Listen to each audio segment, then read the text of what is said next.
How's everybody today? Good. Well, obviously it was a great win for us on the road at Texas A&M against a very good team, and in viewing the game, some of the obvious things of the execution that we had on special teams was a huge factor in the game in terms of, the return game, kickoff return, field position, punt returns. Jalen Waddle obviously, did a great job in that regard. Henry Ruggs did a great job on kickoff return, but the teams themselves, I think, did a really, really good job in the game. Obvious areas that we need to improve on is, punting and changing field position in that regard. I think offensively we probably ran the ball most effectively. We were pretty good on third down. We had good pass protection for the most part. And, there's some things that we need to clean up. We had a couple, maybe mis-executions in the passing game that has been uncharacteristic for us, so far this year, and far too many penalties in the game, some of which negated, some explosive plays that, we really need to get cleaned up. Defensively, I think the players played hard in the game and certainly adjusted well after, a tough opening drive in terms of how we sort of bounced back in the game and kept competing in the game. But, we still are making too many mental errors, and we got to get everybody playing together on the same page so that we can get the kind of execution we need to be a little bit more consistent, in that regard. I think you all got the players of the game, and, obviously this game to me is Tennessee is always a game that's a big rivalry game. It means a lot to a lot of people in Alabama. Certainly means a lot to us. It means a lot to me. Jeremy has done a really, really good job there. His team, to me, is emerging. They lost 2 games that they very easily could have won, but they're playing with great discipline, toughness. The players are really playing hard. They're executing well in terms of what they did and probably played, their best game this last week against Mississippi State. So, I think all you have to do is look at the, South Carolina-Georgia game and sort of figure out that anybody, if you don't play well every week, if you play poorly and the other team plays well against you, and you turn over and make mistakes, anybody can beat anybody. So it's going to be important for us to improve and play well in this game and be ready to play. These guys have good players. They've been able to run the ball effectively on offense. Both quarterbacks have been effective for them. They got a couple good running backs. They've got a couple good receivers. Offensive line plays with a lot of toughness. Their defense plays hard and plays with a lot of toughness, and they've been very, very productive on special teams. So we have many, many challenges. I don't really have any injuries, to report. But, the fact that Smitty got kicked out of the last game for retaliation is something that really can't be tolerated, and I think is a lesson that, all players need to learn from in terms of can't make emotional decisions on the field, can't do what you feel like doing. You have to have enough discipline to walk away, even if you're provoked into something that, you don't like. So he will be disciplined in the next game, and that's our decision to do what we need to do to help him make better choices and decisions in the future. Smitty's a great guy. He's one of the best guys, hardest workers, does everything right, but it doesn't make any difference. When you make emotional decisions, you don't have a brain, you make bad decisions, sometimes they lead to consequences. What have you seen from Christian Barmore that led to his increased role on Saturday? Well, he's a good pass rusher. He gives us something inside that I think is very helpful in pass rush, and it's a role that we've been trying to sort of groom him for. And the more knowledge and experience that he gets, and he did a good job in the game. So we'll try to continue to use some of that inside pass rush that he gives us to help us in the future. Just at the midway point of the season, how would you assess your defense and the way it's played so far? Well, I don't think we've played as well as we'd like to play, giving up more points and more yards than we typically do. But we've got young players playing, and we have to help them develop to play with more consistency. And, we haven't always had all the players on the field that I think we need to give us enough guys that can make plays out there. It was probably better in the last game with, Terrell and Anthony both on the field at the same time. That's something that we haven't had much of this season. And we just got to continue to focus on what we need to do to improve. Back left to Pruitt. Defense had 10 pass breakups in the last game. Was the secondary more aggressive, or what causes 10 pass breakups in a game? Well, they passed the ball quite a bit, which start with that. I think that we didn't play different coverages.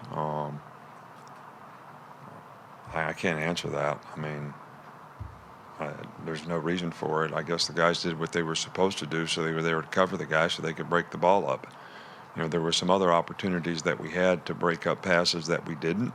And those things we need to improve on. There were some mental errors made in the secondary that could have led to plays that we need to clean up. So kind of focused on what we need to do to improve. And these teams that throw the ball a lot, we actually played the run better in this game on the running plays. But as we do stats, when the quarterback scrambles for 100 yards in a game or whatever, and it shows up on rushing stats, to us, that's a pass. So we put it in the passing stats, all right, because it's a pass play. So, when they ran the ball, we were a little better, but we didn't do a good enough job of containing a very athletic quarterback on a consistent basis. Well, far side to Cecil. Coach, I have two questions, although I may just have one. You had discipline situations in the first game of the year. Obviously, will DeVonta's be similar type discipline to what those were? What were they? Najee and Brian misplaying. No, they were. That was internal in terms of what they did. I think this is a little more significant than that, and I think this warrants half when you do something like this, which I think the conference office would agree with. So. And hopefully, our players can learn from this. And then on the offensive line, I noticed Landon on the Players of the Week, and that seemed to be a really productive configuration for you up front on Saturday. And how is he growing into that center position? Well, he did a nice job in the game. He'd played it before. He's practiced it a lot before. Deontay is obviously, to me, a very powerful guy playing guard, which is what you want inside with the players that you have. So, the combination of those guys worked out very well in this game. Hopefully Chris will be able to do some things this week, and we'll have some kind of decision to make toward the end of the week as to how we, go forward at that position. Nick, given your insight, what's the most important thing about rivalry games, and what have they done to grow college football? Well, I think rivalry games, are interesting to the fans. There's a lot of fans that have a lot of passion about their school, and when you play in rivalry games, I think that passion actually heightens. I think you hope the passion certainly does that with the players who are participating, and hopefully it'll be the case with our team and our players, realizing the significance of this game and how important it is to so many of us internally and externally. And I think it creates a lot of interest. And I know this has always been a big game for Alabama folks, and certainly a big game for us. Did you, as a follow-up, did you have a favorite college football rivalry game growing up? Well, when I grew up, there wasn't 26 games a week on TV. There was one game on TV. And, I had to go turn the antenna for my dad so he could watch the game, because we only got 3 channels. So you had to get it on the right channel, and the antenna had to be pointed in the right direction. So, there's a lot of great rivalry games. I remember watching Alabama and Auburn. When I was a kid, Ohio State, Michigan, Nebraska and Oklahoma used to have some big rivalry games. You know, Southern Cal, UCLA. I mean, I could go on and on and on of, you know, some of the historic rivalry games that you were just hopeful when I was growing up that you would have a chance to see them and they would be on TV. So I can't say that I had a favorite. I grew up in West Virginia, so back in those days, the Pitt-West Virginia game was a big game. So, you know, I guess as a kid, because I was in West Virginia and that was the one that affected me the most, that was probably what I would say only because of the exposure that I had to it. Coach, this is the 10-year anniversary of the 2009 game with Tennessee and the kick. Just want to get your thoughts on that game and what your emotions were before Cody's block and then after Cody's block. Well, obviously that play was really significant, you know, in terms of that team and what that team was able to accomplish and what that team was able to do. My thoughts before we blocked the kick is we didn't play particularly well in the game. My thoughts afterwards was it was a great play by a lot of players. Great effort on his part. I'm not sure Julio or somebody else would have blocked the kick if he didn't block it.